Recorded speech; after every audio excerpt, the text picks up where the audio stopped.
Deus é essa aventura, né? É essa aventura. É. Ah, que alegria poder estar de volta.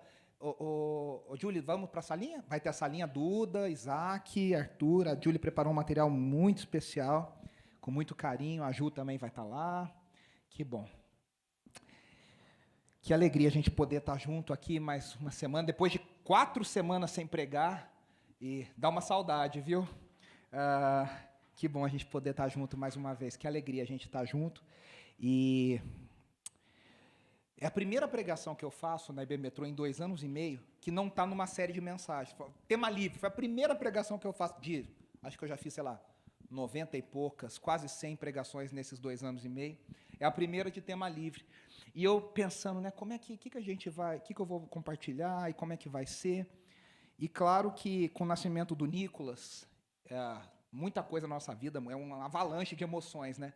A Andressa fala, será que é o hormônio que faz a gente olhar para ele, achar ele tão bonitinho, tão fofinho, que a gente olha, a gente fica apaixonado, a gente fica olhando assim, os dois, bobo, assim, fica 10 minutos olhando pro menino lá, os meninos pensando que 2 trouxas aqui me olhando, e a gente lá apaixonado, olhando. Meu pai falou assim, passou o seu medo? Eu falei, que medo, pai, de ter filho feio? Eu falei, graças a Deus passou, né? Passou, porque olha que menino bonitinho, fofinho. E assim, tanta coisa vem no nosso coração, muitos de vocês, né, já são pais, já são avós, bisavós, né, e o privilégio que Deus dá a cada um, mas assim, a experiência que eu tenho tido é que há tanta coisa olhando para o futuro, mas a gente olha muito para o passado, né? Eu me pego cantando as músicas que a minha mãe e meu pai cantavam para mim. Então, assim, o repertório do Nico que ele mais gosta é A minha alma estava longe do caminho do céu. Minha mãe cantava isso para mim, para Rebeca.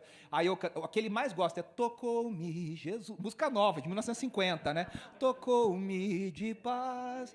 A Andressa canta Te Agradeço. E a gente fica ali e se preocupa e fala, puxa, essa casa tem que estar cheia de louvor, essa casa tem que estar cheia da palavra de Deus. E com tudo isso, eu tenho pensado muito nessa coisa do milagre da vida, né? A Andressa sempre fala, há uns dias atrás esse menino não estava aqui, agora de repente tem uma outra criança aqui, como que é isso, né? Como que a gente não, né? Como é que Deus faz um ser tão bonitinho, tão pequenininho, uma coisa tão perfeita? E tudo que envolve, né, o crescimento, a educação e o desafio nesse mundo tão difícil que a gente vive. De pensar, meu Deus, que mundo é esse que o Isaac, que a Duda, que o Nicolas e os nossos filhos todos vão crescer. Que mundo é esse tão difícil que a gente tem vivido, tão complicado, que a cabeça dos adolescentes e os seriados e as conversas e os livros e a agenda do mundo tem sido tão colocada, né? E aí, essa semana, a gente assistiu entristecido, quem acompanhou as notícias, né, o Brasil sendo impactado por tantas notícias envolvendo estupro, violência da mulher, violência contra a vida. Ontem ou hoje saiu mais um caso da atriz né, que sofreu violência e teve a privacidade violada e adoção e enfim, quem não viu aí com certeza vai ver nas próximas horas. E de novo julgamento, né? E o mundo está muito complicado, porque a menina fez o aborto e aí uma churrada de críticas e de julgamento e de tal. Aí a outra não faz o aborto e dá para adoção e as mesmas pessoas criticam. Aí você fala, meu Deus, como que a gente vive nesse mundo? E eu não sei você, às vezes você fala assim, o que eu tenho que acreditar? Alguém me dá um manual para eu saber o que eu apoio, o que eu falo que não há nada mais revelador. Eu sei que é uma bolha, quem tem Twitter, né? Não há nada mais revelador do que as curtidas do Twitter. Que aí você vê lá, fulano de tal curtiu, aí você lê a frase e fala, ué, mas será que a pessoa leu isso aqui? Será que ela concorda com isso aqui? Porque o Twitter mostra o que o seu amigo curtiu. E aí você vê umas frases meio estranhas, umas agendas meio complicadas. E assim, eu não estou aqui para falar quem está certo, quem está errado. Eu estou dizendo o seguinte, no meio de tudo isso, o principal, a gente precisa lamentar. A gente precisa chorar, a gente precisa doer o nosso coração. O mundo triste, o mundo que as pessoas preferem ter razão do que estender amor, do que estender graça. Que as pessoas preferem lacrar, como se fala por aí, eu detesto esse termo, mas como as pessoas preferem, sabe, falar, eu avisei, é isso aí. As pessoas preferem falar, mas o político tal faz isso, o político... As pessoas morrem abraçadas com seus ídolos políticos, com seus ídolos ideológicos. Enquanto isso, o nome de Cristo sendo envergonhado. Enquanto isso, a nação assistiu aterrorizada, ministros, pastores sendo presos, enfim, quanto mais mexe, pior fica, barra de ouro, corrupção. A cueca ficou para trás, né? Dinheiro na cueca já não é mais a última moda, agora é barra de ouro, né? Quer dizer, e o nome de Cristo sendo envergonhado, e o direito à vida sendo destruído, e a gente vendo a miséria, né? E diante dessa dor e dessa tragédia, o povo de Deus deve lamentar e chorar. E o povo de Deus deve se voltar para Deus e falar: Deus, o que nós devemos fazer? Como a gente deve se posicionar? Como a gente deve lutar? Quais são as armas que a gente tem para lutar? E aí, com o aumento populacional, na população hoje do mundo são 7 bilhões de pessoas, com o aumento da digitalização do mundo, hoje tem um aplicativo para tudo. Tudo na sua vida que você quiser, tem alguém que fez um aplicativo sobre isso. Tudo. Acho que até para descer o lixo do teu prédio deve ter um aplicativo que fala se você pode descer ou não pode descer. Tudo na nossa vida hoje tem um aplicativo. É aplicativo de comida, é aplicativo de carro, é aplicativo de entrega, é aplicativo disso, é aplicativo daquilo. Tudo na nossa vida controlado, digitalizado, monitorado. E eu não sei você, mas muitas vezes a gente se sente... A Andressa fala muito isso lá em casa. A gente se sente uma massa de manobra de algoritmos das redes sociais, né? Semana passada, os nossos primos foram lá em casa, conhecer o Nicolas depois da celebração aqui. E aí ele falou um negócio, ele falou: fica tranquilo que agora o iPhone já ouviu e quando você abrir já vai ter um anúncio sobre isso. Você já passou por isso? Você está conversando, de repente, sabe, o teu celular tem uma propaganda daquilo que você estava falando. Né? E aí você fala: meu Deus, que mundo estranho, que mundo difícil. É o Black Mirror, né? Para quem já assistiu o Black Mirror, se tornando cada vez mais real na nossa vida, cada vez mais assustadoramente real na nossa vida. E aí a gente se sente número numa planilha, a gente se sente estatística. Tem até uma frase que diz: morreu e virou estatística, né? A pessoa sofreu um acidente, a pessoa passou por ali e virou estatística. E a gente se sente tão pouco valorizado, a gente se sente meio que um gado, assim, jogado e sem valor. A gente se sente tão impotente. E aí, olha uma informação interessante. O mundo tem mudado muito. As informações se multiplicam por todos os lados. Olha só, em 2014, se todo o conteúdo digital, eu estou falando de filme, livro, música, documento, dados computacionais, do planeta fossem colocados em iPads, e a gente colocasse um iPad um sobre o outro, para armazenar todos esses dados, em 2014, essa pilha de iPads chegaria a 2/3 da distância entre o planeta Terra e a Lua. 2/3 da distância da Terra para a Lua, numa pilha de iPads. Em 2020, 6 anos depois, já passou, a gente já está mais.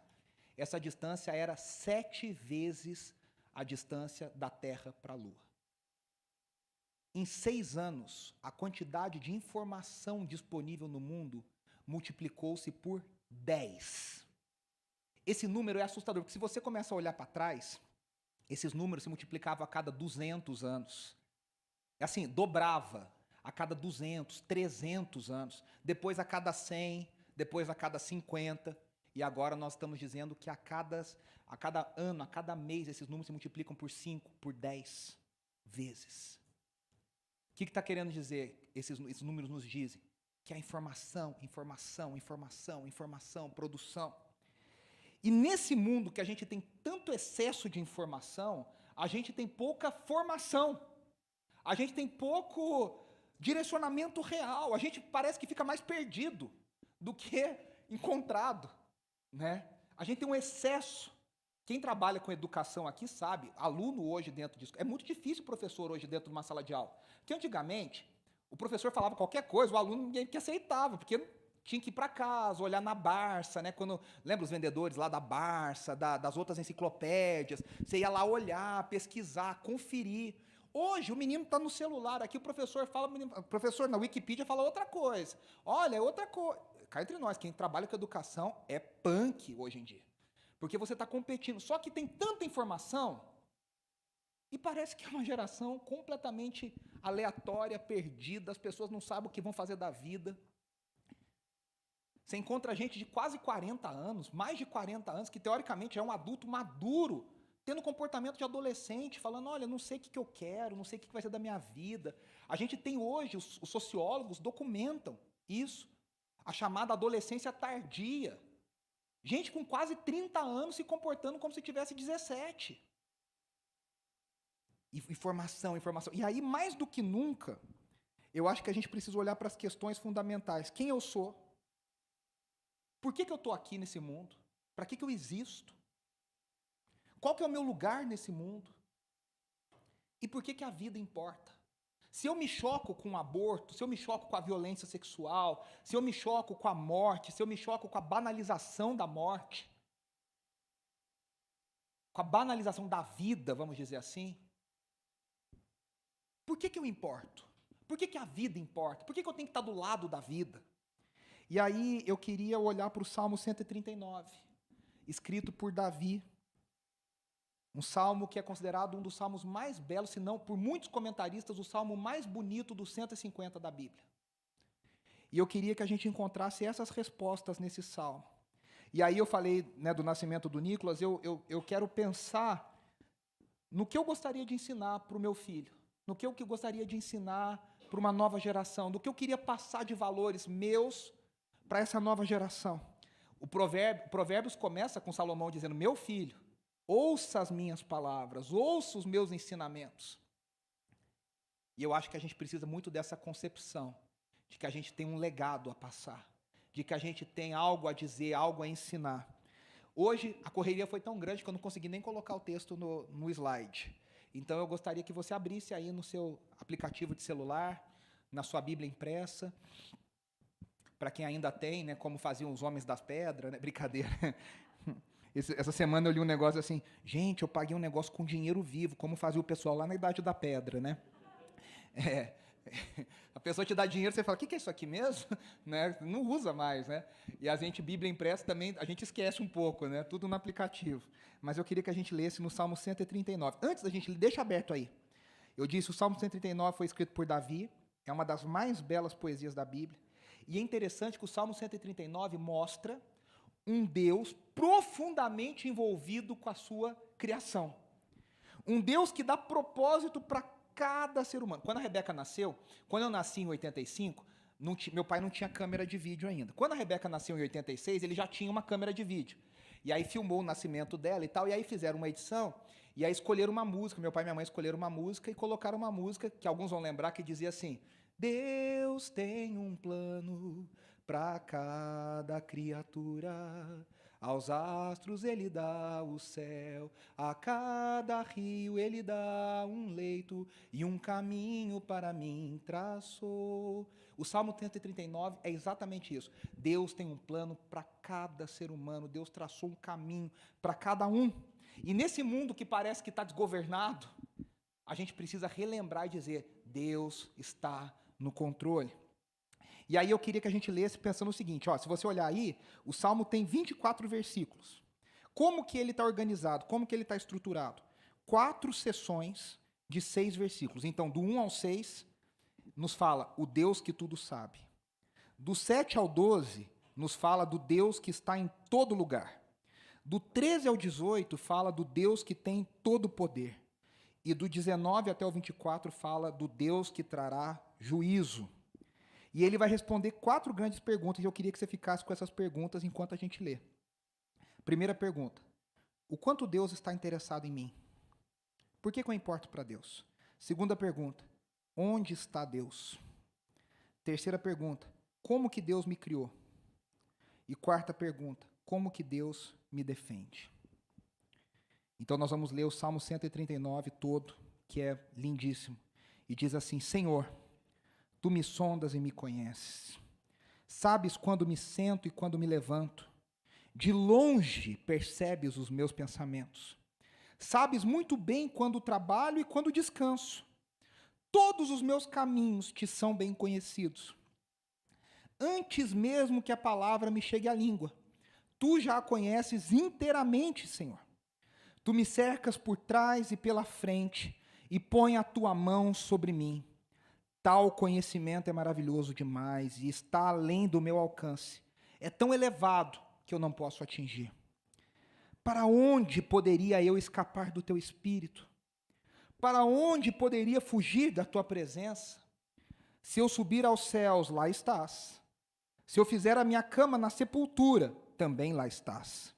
Se eu subir com as asas da alvorada e morar na extremidade do mar, mesmo ali a tua mão direita me guiará e me susterá. Mesmo que eu dissesse que as trevas me encobrirão e que a luz se tornará noite ao meu redor, verei que nem as trevas são escuras para ti. A noite brilhará como o dia, pois para ti as trevas são luz. Tu criaste o íntimo do meu ser e me teceste no ventre de minha mãe. Eu te louvo porque me fizeste de modo especial e admirável. As tuas obras são maravilhosas, disso eu tenho plena certeza. Os meus ossos não estavam escondidos de ti, quando em secreto eu fui formado e entretecido como nas profundezas da terra. Os teus olhos viram o meu embrião. Todos os dias determinados para mim foram escritos no teu livro, antes de qualquer deles existir. Como são preciosos para mim os teus pensamentos, ó Deus. Como é grande a soma deles. Se eu os contasse, seriam mais do que os grãos de areia. Se terminasse de contá-los, eu ainda estaria contigo. Quem dera matasse os ímpios, ó Deus. Afastem-se de mim os assassinos, porque falam de ti com maldade e em vão rebelam-se contra ti. Acaso não odeia os que te odeiam, Senhor? E não detesta os que se revoltam contra ti? Tenho por eles ódio implacável. Considera os inimigos meus. Sonda-me, ó Deus, e conhece o meu coração. Prova-me e conhece as minhas inquietações. Vê se em minha conduta há algo que te ofende e dirige-me pelo caminho eterno. Amém, amém, amém. A primeira sessão, os primeiros 6 versículos, o quanto que Deus está interessado em mim. E o salmista nos mostra um Deus que tudo sabe. Quando a gente fala do Deus que tudo sabe, nós estamos falando da onisciência de Deus. O Deus que conhece tudo inteiramente. O Deus que sabe tudo. É um dos atributos de Deus, os chamados atributos não comunicáveis de Deus, a onisciência de Deus. Existe uma ideia espalhada no mundo, e você já ouviu gente falando por isso na rua, no metrô, no teu trabalho, que se existe um Deus por aí, certamente esse Deus está muito ocupado para se importar com as coisas básicas da sua vida. O pessoal fala, Deus é muito ocupado, meu amigo, não fica atrapalhando Deus. Você já ouviu isso aí, né? Não fica atrapalhando, não fica incomodando Deus, não, que Ele está muito ocupado para se envolver conosco. E o que acontece? Nessa ideia, a gente vai vivendo a vida do nosso jeito. A gente fala, Deus está por aí. Se existe um Deus, se existe uma energia, se existe uma força, como cantaria o Roberto Carlos, uma força estranha no ar, essa força não está nem aí para mim. Essa força não está nem ligando para mim, eu vou viver a minha vida, eu vou viver a vida do meu jeito, porque Deus é muito ocupado. Né? Eu acho engraçado que no mundo, aqui em São Paulo é muito comum isso, né? A gente já parte do pressuposto que as pessoas são muito ocupadas. Então você já liga pedindo desculpa, ligar hoje em dia é uma afronta, né? Cá entre nós, né? Hoje ligar, assim, você já liga pedindo desculpa. Olha, desculpa de eu estar te ligando. E qual que é a frase que a gente mais ouve? Eu sei que você é muito ocupado. Eu sei que você é muito ocupado. Eu sei que você é muito ocupado. A gente está sempre fazendo algo e a gente vai tocando a nossa vida. O filósofo, talvez o mais famoso deles, Platão, afirmou, olha o que Platão disse, numa de suas obras: encontrar o Criador e Pai deste universo é difícil, e depois de encontrá-lo, é impossível proclamá-lo. Platão vai dizer isso. Tem um Criador nesse universo, que para ele é o Logos, mas ele é muito difícil de ser encontrado. E se você encontrar, proclamar para outro, então é impossível. O Salmo 139 é o oposto disso. Por isso que ele é ofensivo para pagãos. Para a filosofia pagã, o Salmo 139 é uma ofensa. Por quê? Olha só, Celsus, que era um célebre filósofo pagão, ele escreve um tratado contra cristãos. E o que ele diz? Ele diz, olha, essa doutrina cristã é um absurdo. A obra dele chama True Doctrine, a verdadeira doutrina. É traduzida para o inglês dessa forma. Ele fala, essa doutrina cristã é uma farsa. Que história é essa de que Deus, Criador do universo, se encarnou numa pessoa? Isso é um absurdo. Por quê? Na cabeça dos filósofos pagãos, o Deus que existe é um Deus infinito, impessoal, eterno, é uma força, mas ele não é pessoal. O Salmo 139 vai na ferida deles e fala: existe um só Deus, e esse Deus tem um nome, e se você prestar atenção, se você leu aí, o Salmo começa com o nome do Senhor, ele diz Senhor, e se você leu na NVI, está com todas as letras em maiúsculo, que é o nome da aliança de Deus, está dizendo, o eu sou, Yahweh, Jeová, o nome revelado a Israel. Israel sabe o nome dele, porque não porque Israel era muito inteligente, cá entre nós não era, né? Porque Deus revelou, Deus mostrou, Deus disse, o meu nome é Yahweh, o meu nome é eu sou o que sou, eu sou o ar, eu sou a respiração, eu sou a coisa mais básica da existência, eu existo, eu sou aquele que era, eu sou aquele que é, aquele que há de ser, eu sou o alfa e o ômega, o início e o fim. E ele tem um nome. E aí o Salmo 139 é uma afronta, porque além do salmista dizer que esse Deus tem nome, ele diz que esse Deus ainda se importa conosco. E aí os filósofos ficam malucos, né? O Celsus, ele concorda, porque tinha alguns cristãos lá no começo, né, da patrística, lá no início da história da igreja, que por exemplo, tem um que chama Atenágoras, que era um cristão. E ele escreve dizendo, o Deus que eu creio é um Deus incriado, eterno, invisível, impassível. Impassível significa que não sofre. O Deus que não tem variação de humor, que não tem emoção nenhuma, nem sofre para bem nem para o mal.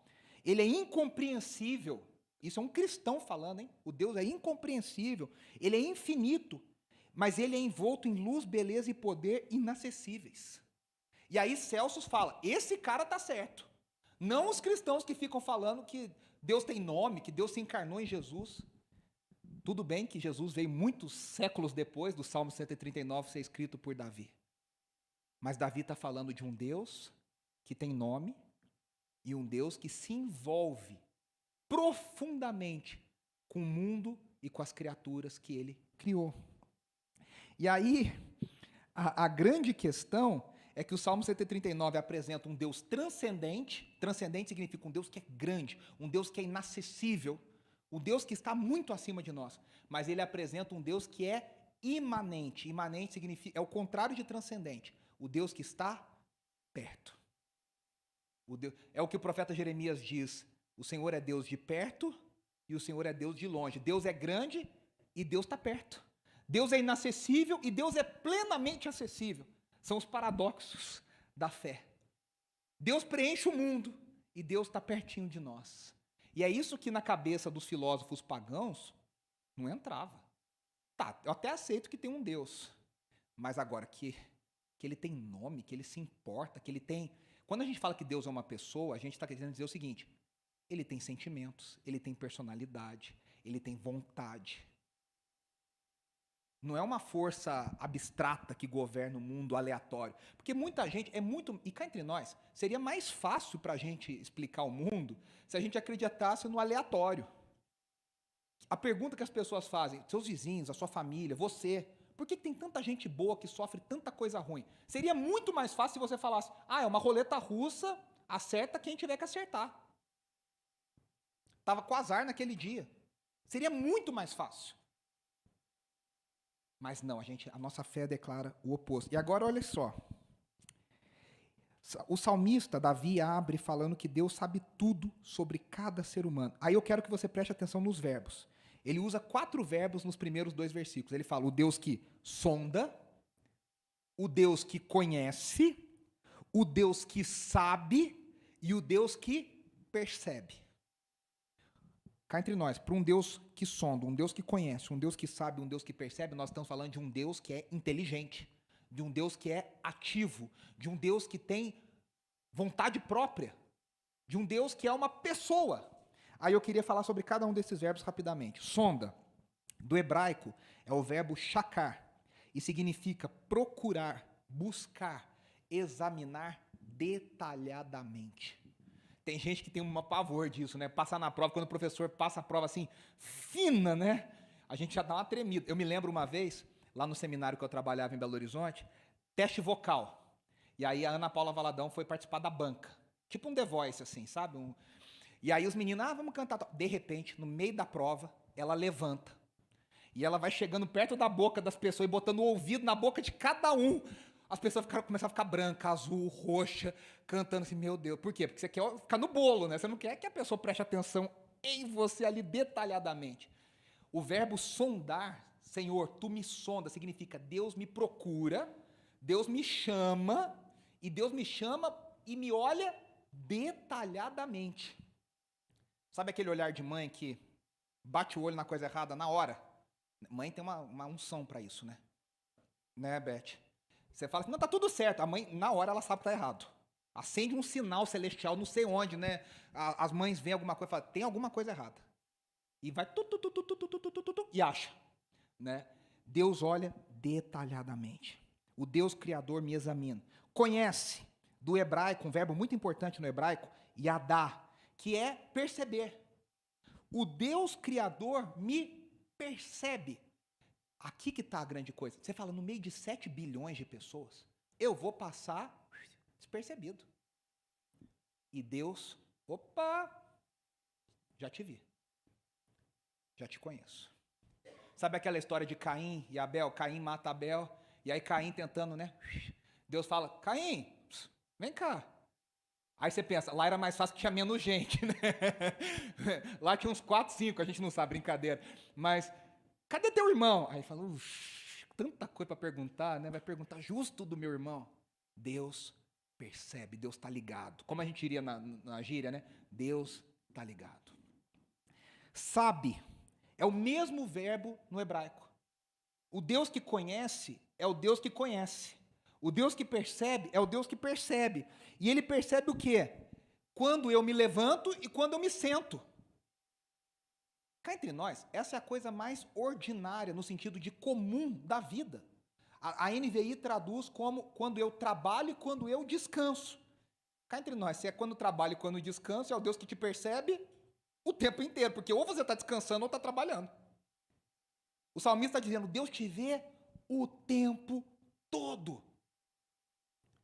Deus é o verdadeiro Big Brother, né? Deus é o verdadeiro, está lá 24 horas de olho em você. Ele sabe quando eu estou levantando, produzindo.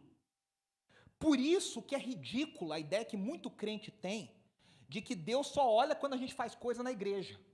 Tem muito crente que acha que Deus só presta atenção quando você está no culto.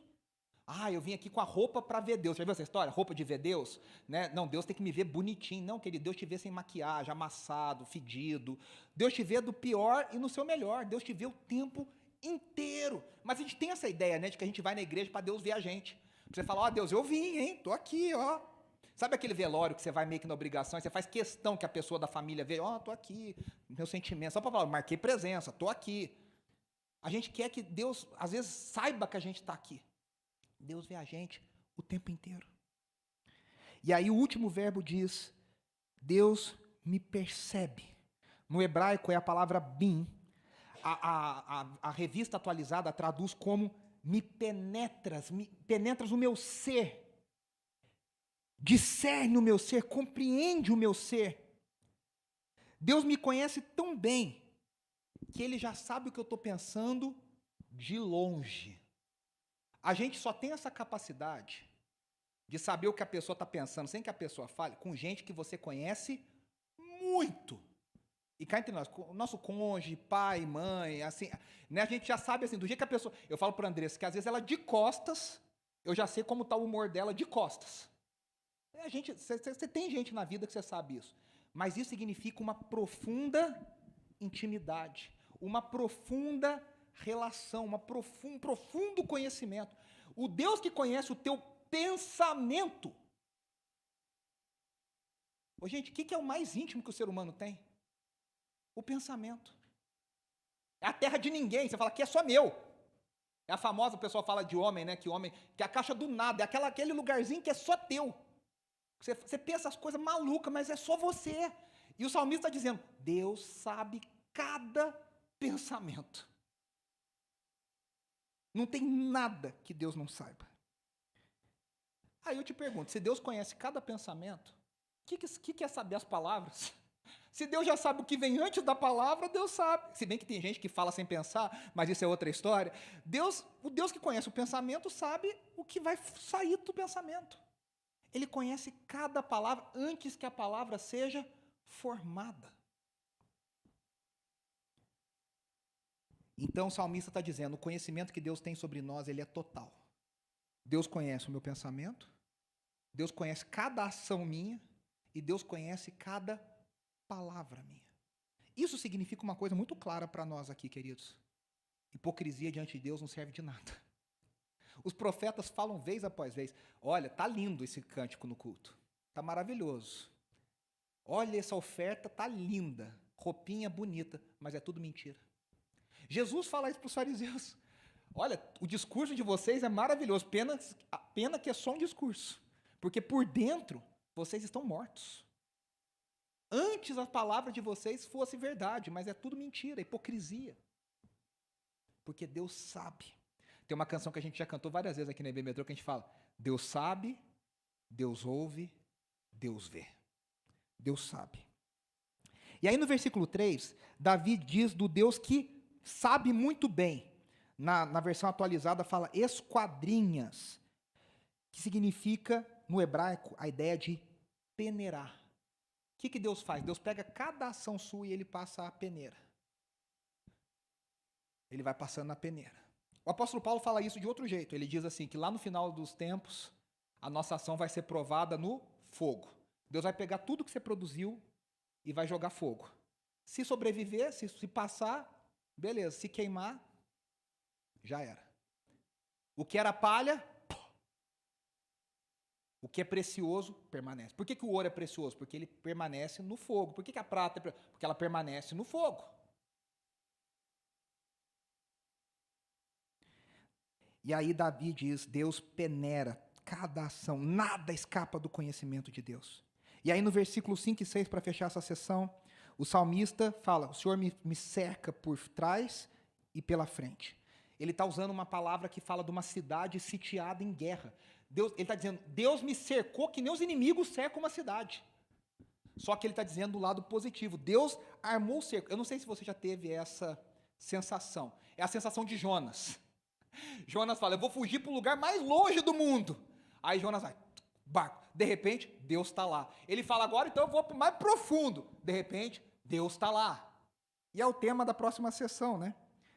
Eu só quero ler antes aqui o que diz o Charles Swindoll, grande comentarista bíblico, sobre esses dois versículos. Ele diz, a ideia aqui é que Deus tem-nos em situações das quais nós não podemos escapar.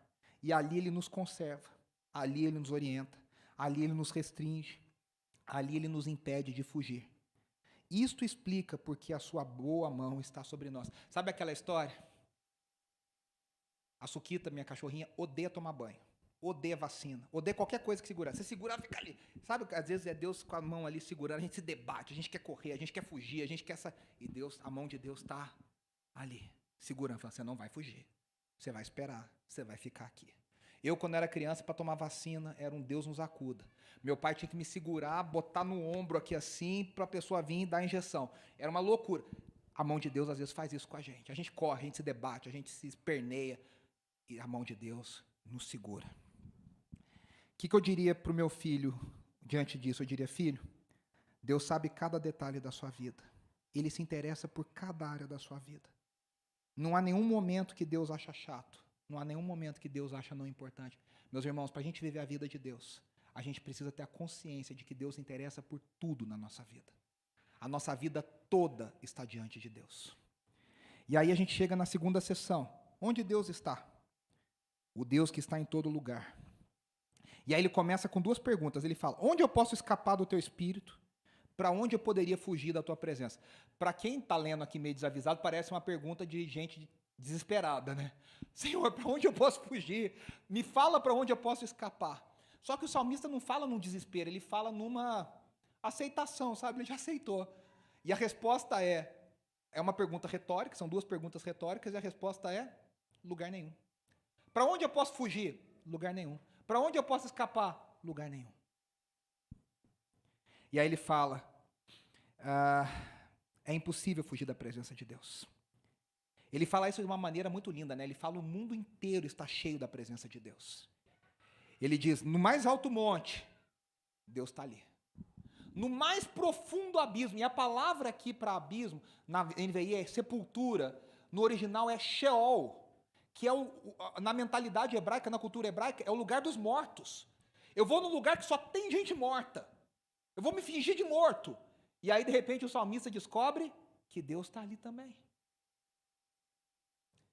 É engraçado porque tem muita gente que descobre Deus nos lugares mais inusitados do mundo. Tem gente que descobre Deus na cadeia. Tem gente que descobre Deus na prisão, na miséria, no infortúnio. Você fala: o lugar mais podre da minha vida, eu descobri que Deus estava ali. Eu descobri que Deus estava ali. Onde eu vou, Deus está. Onde Deus está.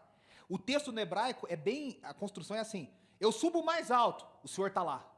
Eu desço mais baixo, o Senhor está lá. É quase assim, a ideia é: eu dou de cara com o Senhor. Eu tento fugir, mas o Senhor está lá. Lembra aquele desenho da Looney Tunes, do gambazinho, que era apaixonado era gata, né? E ele acha que ela é uma gambá? Toda hora que a gata foge, de repente, o gambá está lá. Essa é a ideia. Onde a gente vai, Deus está. Onde a gente aparece, Deus está. Jonas falou: eu vou para o lugar mais longe. De repente, lá no barco, alguém fala assim: alguém aqui conhece o Deus? Ele fala: meu Deus, não tem jeito. Eu estou tentando. O filho pródigo, quem fez a relação foi Agostinho, Santo Agostinho. O filho pródigo tentou fugir do pai. Mas quando ele estava na miséria mais profunda, ele se lembrou de quem? Do pai. A única coisa que ele tinha para se apegar era quem? O pai. Que ele falou: não vai ser meu pai, mas pode ser meu patrão. E quando ele volta, ele descobre que o pai sempre esteve ali. Sempre esteve ali. Sempre esteve esperando. A gente não consegue escapar de Deus. Davi usa uma figura lindíssima e ele diz: se eu pudesse ser como o raio de sol, quando ele fala as asas da alvorada, né? Se eu pudesse viajar na velocidade da luz, se ele conhecesse Einstein, né, ele falaria isso. E se a gente chegasse aos limites do mundo, Deus ali também estaria. E o mais interessante é que Deus não está ali para punir. Porque a gente acha que Deus vai estar ali para falar o quê? Na nossa cabeça, na nossa religiosidade, Deus vai estar lá para falar o quê? Eu avisei. Eu te falei. Mas Deus está ali para estender a sua boa mão. E aí ele termina essa sessão dizendo: nem mesmo as mais escuras trevas me escondem. Porque para Deus, trevas e luz são a mesma coisa. A visão de Deus é uma visão noturna. Ele tem aqueles óculos especiais de visão noturna. Para ele, de dia e de noite, é tudo igual. Tem uma música do Crianças Diante do Trono, a gente estava até ouvindo essa semana com o Nicolas, que diz assim: não dá para brincar de esconde-esconde com Deus. Não dá para viver longe do seu amor. Não importa onde for, Ele olha para mim. Não dá para brincar de esconde-esconde com Deus. Deus diz. Tem uma história na Bíblia muito interessante. Quando Saul foi ser escolhido rei, a Bíblia diz que Saul se escondeu, porque ele tinha vergonha, e ele escondeu. E Samuel procurou. Saul era bom no esconde-esconde. Samuel procurou, não achou. Ele precisou, ele é profeta, que Deus falasse: olha dentro daquele cesto de roupa suja. E quando ele abre o cesto de roupa suja, na frente de todo Israel, está lá Saul escondido. Ele fala: sai daí que você vai ser rei de Israel. Não dá para fugir de Deus, não dá para brincar de esconde-esconde com Deus. Onde Deus está? Em todo lugar.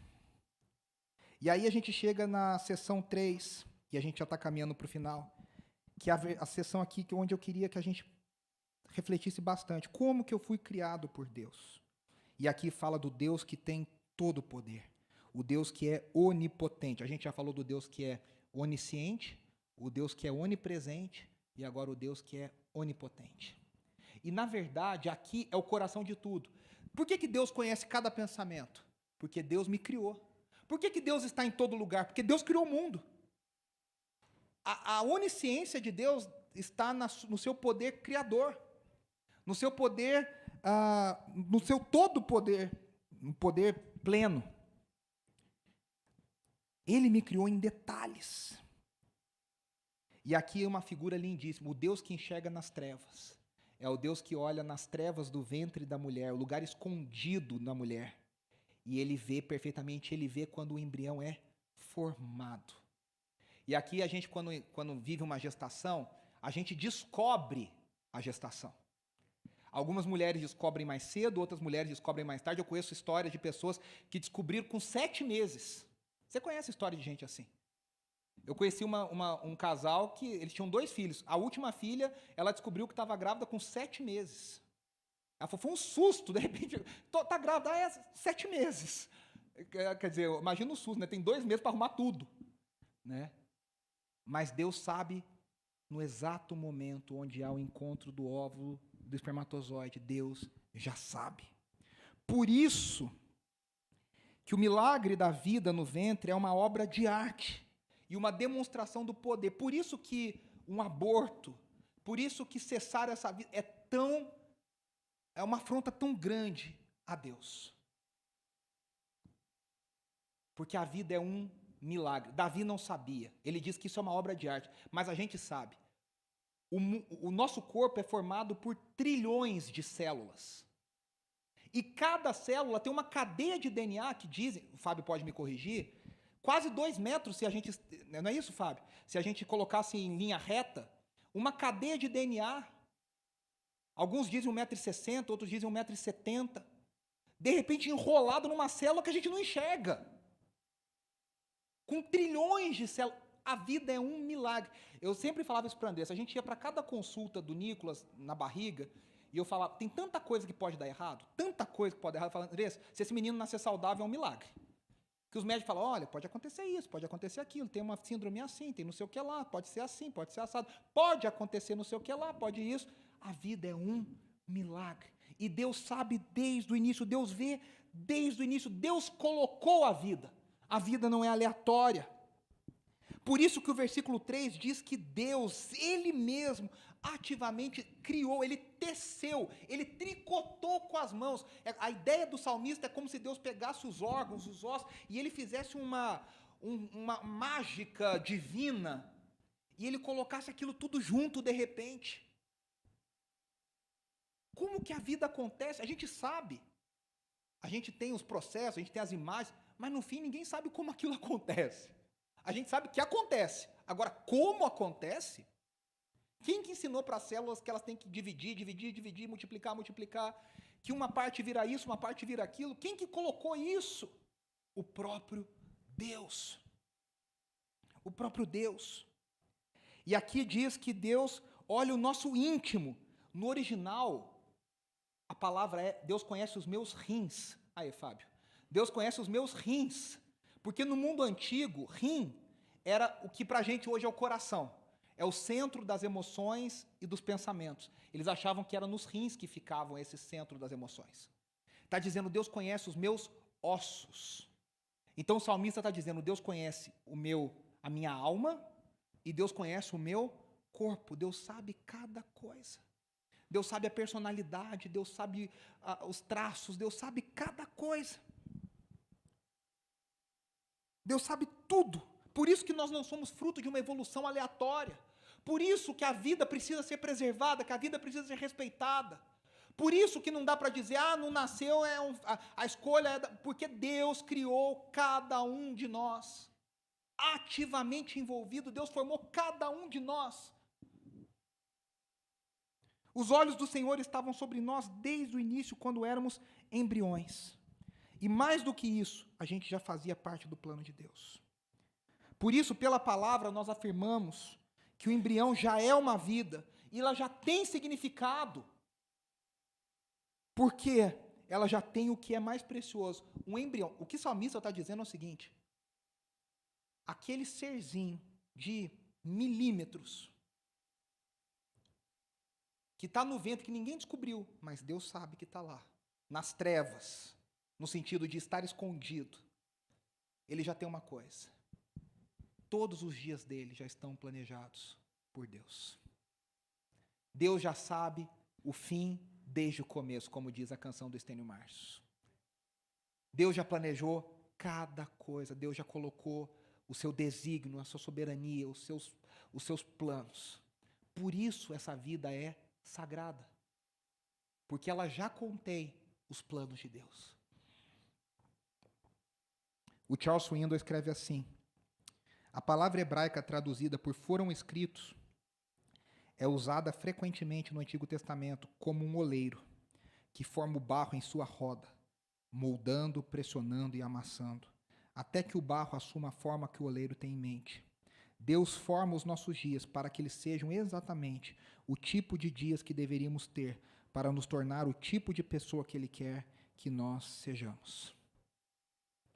E aí o salmista explode, depois de falar tudo isso, ele explode em louvor, ele diz: eu te louvo, porque o Senhor me fez de modo especial e admirável. As tuas obras são maravilhosas. E aí eu me lembrei de alguns trechos aqui.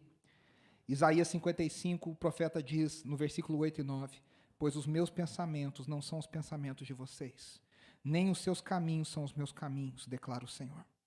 Assim como os céus são mais altos do que a terra, também os meus caminhos são mais altos do que os seus caminhos, e os meus pensamentos mais altos do que os seus pensamentos. É o que o Estênio Marcius fala na canção Tapeceiro. Ele diz: a gente olha do avesso, a gente não sabe o que Deus está fazendo, a gente não entende, porque os caminhos de Deus são mais elevados. É o que o povo tenta dizer, mas diz errado, mas tenta dizer que Deus escreve certo por linhas tortas. É que para nós parece que as linhas são tortas, para nós parece que está tudo errado, para nós parece que é aleatório, mas Deus sabe. O apóstolo Paulo diz lá em Romanos 11, 33 ao 36, ó profundidade da riqueza e da sabedoria e do conhecimento de Deus, quão insondáveis são os seus juízos, inescrutáveis os seus caminhos. Quem conheceu a mente do Senhor? E a resposta é: ninguém. Quem foi seu conselheiro? Ninguém. Quem primeiro lhe deu para que ele o recompense? Ninguém. E aí ele termina dizendo: pois dele, por ele e para ele são todas as coisas. A ele seja a glória para sempre. Amém. E aí o salmo termina, e eu quero terminar aqui com a pergunta: como que Deus me defende? E aí ele fala do juízo de Deus. Para algumas pessoas, o tom, eu não sei se você percebeu, os últimos versículos parece que o tom muda. Ele fala: Senhor, mata os teus inimigos. Está tudo bonito, está tudo lindo, está tudo romântico aqui. De repente, mata os teus inimigos. O John Stott diz assim: não há nenhuma contradição. O John Stott fala: quando o mundo de uma pessoa está cheio de Deus, essa pessoa anseia pela eliminação do mal. A gente está tão cheio de Deus, a gente deveria estar tão cheio de Deus, que o nosso desejo é que o mal acabe. O mal tem que doer, porque o mal ele é uma afronta a Deus. Uma menina abusada é uma afronta a Deus. Uma menina violentada é uma afronta a Deus. Qualquer pessoa violentada é uma afronta a Deus. Um feto abortado é uma afronta a Deus. Uma família destruída é uma afronta a Deus. Um casamento quebrado é uma afronta a Deus. E nós deveríamos perceber um mundo tão cheio de Deus que a gente fala: Deus, acaba com os teus inimigos. Perceba que o salmista não está pedindo, como ele já orou em outros lugares: Senhor, destrói os meus inimigos. Porque Jesus fala para nós: ame os seus inimigos, ore pelos seus inimigos. O que o salmista está dizendo é: Senhor, os teus inimigos. Cá entre nós, uma dica só aqui: nem sempre é fácil para a gente fazer essa separação. Mas a gente procura tentar fazer. Senhor, destrói os teus inimigos. Que o mal caia por terra.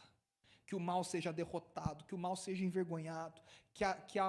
Que o abuso seja envergonhado. Que a miséria seja envergonhada. Que a violência seja envergonhada. Os inimigos de Deus, no versículo 20, ele diz: falam contra Deus. Usam o nome de Deus em vão. Meus irmãos, se a gente olhar para o país hoje, o que tem de gente usando o nome de Deus para cá, para lá, para propósito pessoal, para enriquecimento pessoal, para propósitos ilícitos. Gente que se diz representante de Deus, quando na verdade está sendo usado por Satanás. Gente que fala contra Deus. Gente que abre a boca para blasfemar. E a nossa oração como igreja tem que ser: Senhor, derrota os teus inimigos. Derruba os teus inimigos.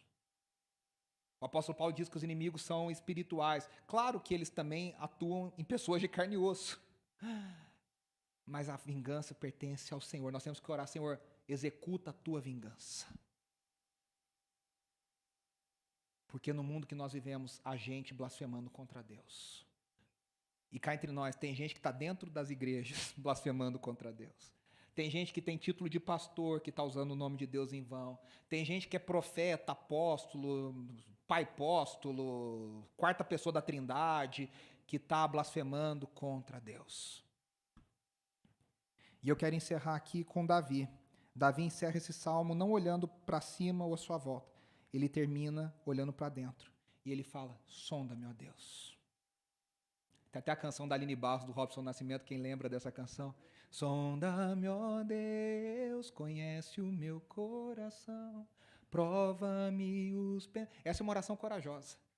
Davi termina dizendo, Senhor, a gente olha para cima, a gente olha para baixo, a gente olha à volta, a gente sobe, a gente desce, mas agora olha para dentro de mim.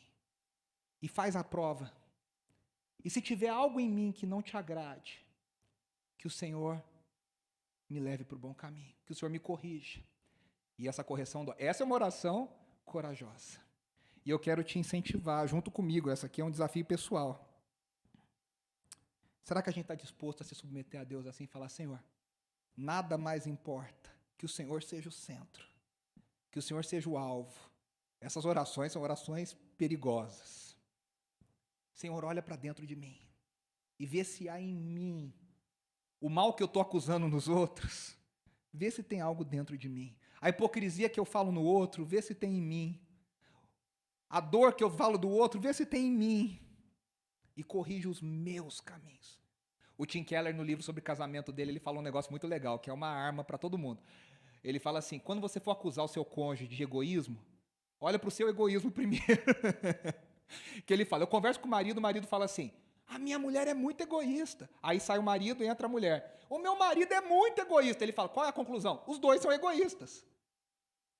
Antes da gente olhar no mal do outro, olhemos o mal em nós. Senhor, mostra o mal que há em mim e guia-me pelo caminho eterno, pela vereda da justiça. Cristo Jesus se fez um bebê na barriga de Maria.